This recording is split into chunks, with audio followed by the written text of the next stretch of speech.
So lads, today we're going to be predicting the entire, and I mean the entire mock draft of the expansion. And what we have is all the players that I think are going to be picked, and I will be going over every single team right here. So I am going to predict, I'm going to be telling you guys the teams that I think will not have anybody taken from them.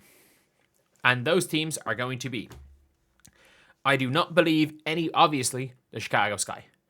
We know nobody's going to be taken from the Chicago Sky. The reason why we know nobody is going to be taken from the Chicago Sky is because the Chicago Sky have traded picks and traded pick swaps in order to make sure nobody gets taken. So we know that is not going to happen. There is a 0% chance that the Chicago Sky take or have any players taken. They believe that Hailey Van Lith is worth more than any other pick, any of the picks they can get in the expansion draft or in the actual draft. Another team that I don't think anyone's going to be taken from is the Las Vegas Aces. The expectation is that the only player that they are going to have the rights to that's going to be available is the restricted free agency rights to Kirsten Bell, and I don't think Kirsten Bell is going to be one of those players that a lot of teams are that excited for, to be honest. I don't think we're going to see people being that hyped for Kirsten Bell. I could be wrong, but I don't see her being taken. So, first team we are going to look at is, we are going to look at the India. We're going to talk about actually the expansion players. And this is one of the things where, it's not the expansion, it's the unrestricted free agents. And I think the first UFA that's going to be taken is going to be taken by the Toronto Tempo. And a lot of people are saying, oh, it's going to be Bridget Carleton. I don't think it's going to be Bridget Carleton. I think she's going to go there in free agency. I think this is a bit of a different link. I think this is going to be the player that they're going to give a max contract to. And it is a Sandy Brondolo link, more so than a Canada link. I think they're going to take Izzy Magbagor. I think the Toronto Tempo are going to take Izzy Magbagor as their unrestricted free agent. That is who I believe is going to be taken by them. And I think it's going to be one of the Storm's picks. I think there's not going to be another pick from the Storm. I think this is going to be the only pick from the Storm in the entire expansion draft. I think the other player that's going to be taken via the unrestricted free agency is going to be a player who had last played for the LA Sparks, and it is going to be a player that is going to be the max contract for the Portland Fire in Azare Stevens. And if you guys agree, or if you guys just enjoy the content, please subscribe. We are 31 subscribers currently off getting to 58,000, and we're trying to hit it by the expansion draft. We have got about, what is it? It is 18 hours to hit it. So about 2 an hour. That would be absolutely insane. But I think the Portland Fire are going to take Azare Stevens. After this, I don't know what way the draft works, so I'm going to just predict the players that are going to be drafted. I don't think this is going to be a situation where I don't know how they're picking it. I really don't know what way this works. But so let's look at the Indiana Fever. Of protected players, I predicted that the protected players will be Caitlin Clark, Aaliyah Boston, Lexi Hull, KK Timpson, and Kelsey Mitchell. And I think there's only going to be one player selected, and I think it will be Chloe Bibby. There is a chance that Christy Wallace is selected. I don't know how high that chance is, but I'm going to predict that only Chloe Bibby gets taken. I don't know which expansion team it'll be, but I think that Chloe Bibby is probably going to be taken in the expansion draft. Next, we're going to look at the LA Sparks. So Azare has already been taken. For the LA Sparks, I have predicted that their protections will be Rikia Jackson, Dearica Hamby, Kelsey Plum, it's going to be Rikia Jackson, Kelsey Plum, because I think Dearica's been cored twice. So Rikia, Kelsey Plum, depending on Dearica, cored twice, Julia Alamond, and it doesn't even really matter. I think one of the quote-unquote stars is a player that the Sparks can't really afford to keep, and it's going to be Ray Burrell. I think 5.6 points. Like, the idea of Ray Burrell is better than the player of Ray Burrell at this stage. Like, she's young, 25 years old, will be 26 this season. She should be kind of entering her prime, and I don't know, I'm not the biggest Ray Burrell fan in the world, to be honest, but I think she's going to be taking the expansion draft, and anyone be like, oh, she's way too good. I'm sorry, Ray Burrell, for her career. If I'm not mistaken, Ray Burrell this was in a career year, averaged 5 points per game. Like, this was her fourth season. It was her fourth season. She averaged 5.6 points per game on a non-playoff team. Ray Burrell is not too good to be taken in the expansion draft, to be honest, as a restricted free agent, who, because of the fact that there are some highlight plays, is seen as a better player than a lot of people think. So then we're going to look at the Mercury, and I predicted the Mercury are going to protect Satu, Kalia Copper, Monica Koa-Makani, Alyssa Thomas, and Kalani Brown. Why Kalani Brown over Natasha Mack? I personally believe that Kalani Brown's contract makes her way too valuable. And if Natasha Mack is protected, Kalani Brown is going to be taking the expansion draft. So I have actually predicted that they're going to take Kat Westbeld. I think it's as good as you've got with Natasha Mack. As good as she's been, she's a really effective player. I think that you're probably going to go and take Kat Westbeld. I think her shooting, I think it's easier to build around, especially in modern basketball, and I don't know which team it'll be, but I think she's going to be taken. And the other player I think is going to be taken from the Phoenix Mercury is the rights to Clara Holm. These international players are all going to start coming over right now. Clara Holm is a 26-year-old from Sweden who has had some ridiculous games, one of the best rebounding guards in the world, has been fantastic for Girona this season. Like, she has been absolutely fantastic. And again, 12 points in the semi-final playing against Fener. Did they win this? And like, Girona have been a good team. Did they win this game? No, they lost to Fener by 8, which is, again, a good Fenerbahce team. And where Jusite struggled. Like, Koulibaly is an interesting player, to be honest. But Koulibaly, I don't think is going to be a WNBA player. But she's been balling out in EuroLeague. She's one of the best players in it. But yeah, I do think Clara Holm is going to be the player that is going to be selected. And if not, the Mercury have another gem on their hands coming into the team next year. From the Minnesota Lynx.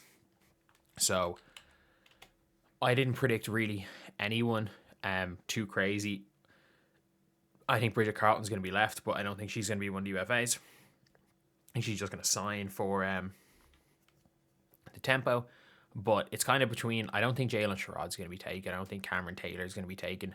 I think they're going to be two players. I think they're going to protect Maria Kliendakova, and I think they're going to probably protect Anastasia Kosu.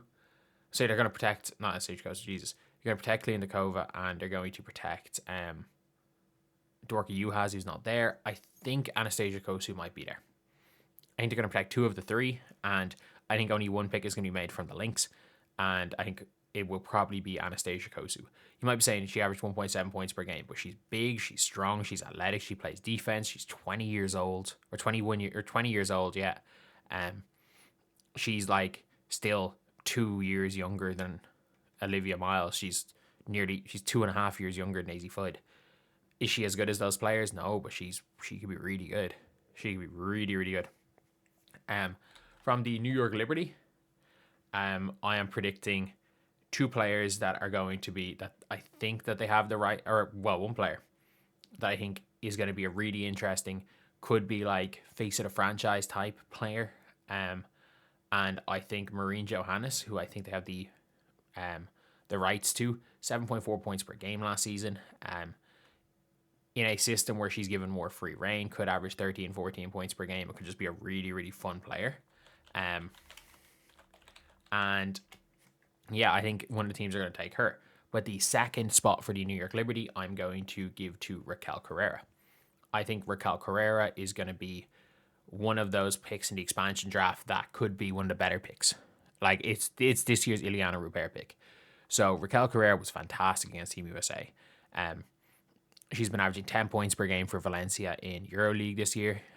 Was fantastic in Eurobasket, averaging 13 points per game off the bench for Spain.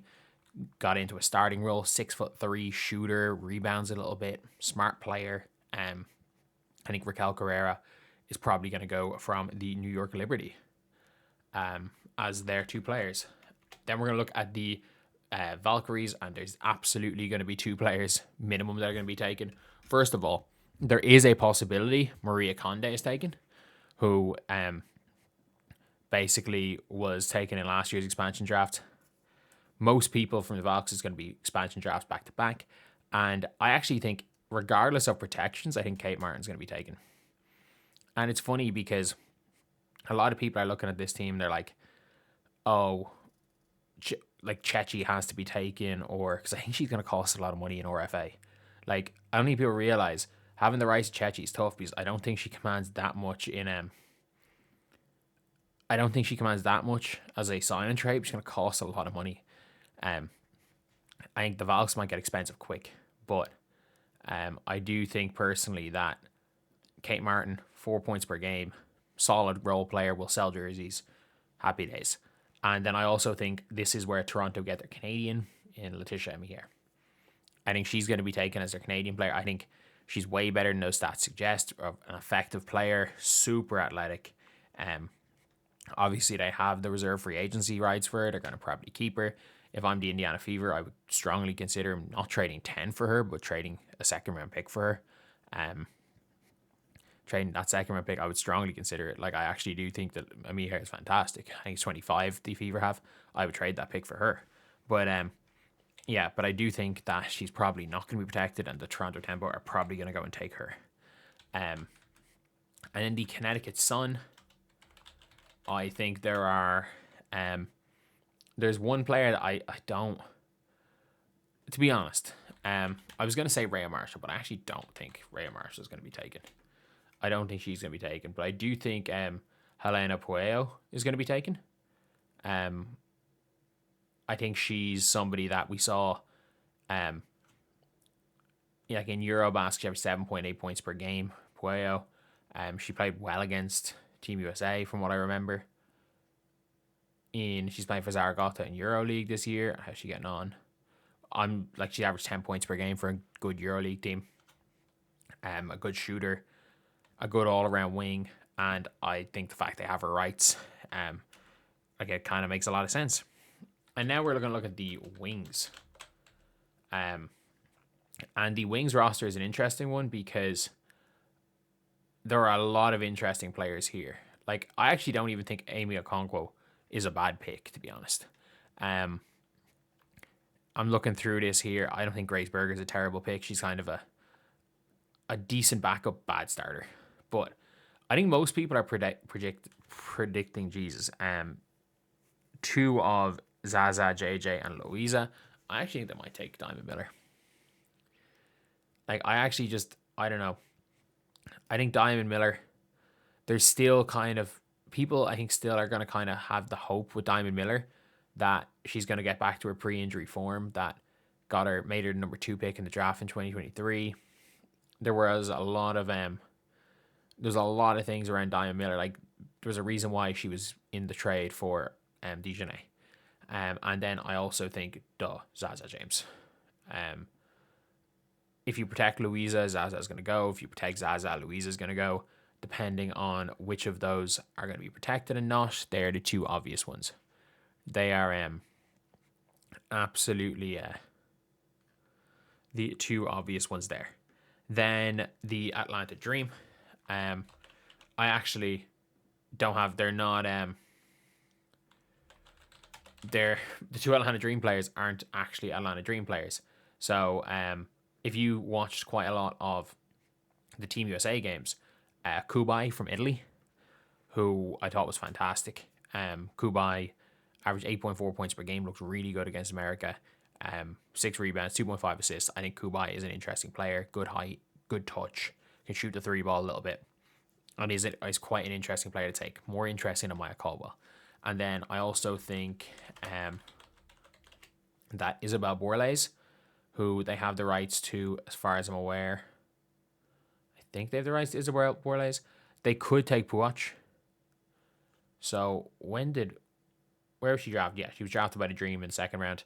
They took Puach. They took 2 Australians in the draft in 2024. I think there's too many. I think I've got too many tabs open here. But they took Puach in the first round, and they took Isabel Borles in the second round, and she looked really, really good for Australia. She hasn't played in the WNBA yet. I thought she looked absolutely fantastic. There we go. So she averaged 10.4 points per game in the World Cup qualifying tournament. I thought she looked really, really good. She was one of Australia's best players outside of Ezzy and Alana Smith. Like, she might be Australia's third best player and a good nation. And you're looking at somebody born in 2004. Like, she would only be draft eligible this year. She's younger than every single one of the projected lottery. I think she's younger than... She might be younger than every projected first. No, she's younger than every lottery, definitely. Like, I don't know where the first college player that's younger than her is, but I think she might be a steal of the expansion. And it's if the Atlanta Dream don't protect her, which they might not. They really might not. And then we've got the Washington Mystics. And I think it's 2 players that they already have on the team. I think they're going to take 2 players, and I actually think there's a pretty good, 2 pretty decent players, regardless of what their stats were last year. I think Lucy Olsen. It's between, I think Engsler is going to be taken. One of the most underrated players in the league, kind of do-it-all player. In my opinion, extremely underrated. Can play the 3, can play the 4, shoots the ball. Just a really good bench player. But for me, it comes down to Madison Scott, who I actually kind of liked. I don't care about the stats. I actually kind of liked how Madison Scott played last year. She was 13th pick, a cut by the wings, and Lucy Olsen. I'm going to guess Lucy Olsen. A little bit of a better year, but if it's Madison Scott, I wouldn't be surprised. So, that is it. Obviously, clickbaited you guys with Enrique. And I'll be clickbaiting you guys in the thumbnail with Sophie Cunningham. But no, neither of them are going to be taken. It's going to be a lot of young players, and I think I've predicted, I think they're capable of drafting 24 players. I've predicted they take 17, I think. So, there's going to be, again, I've got 1 pick from the Storm. I got 1 pick from the Lynx. I've got 1 pick from the Fever. I've got none from the Sky, none from the Aces. So, quite a lot of Seattle Storm situations from last year. But that is my prediction for the expansion draft. Let me know what you guys think. I'll see you guys.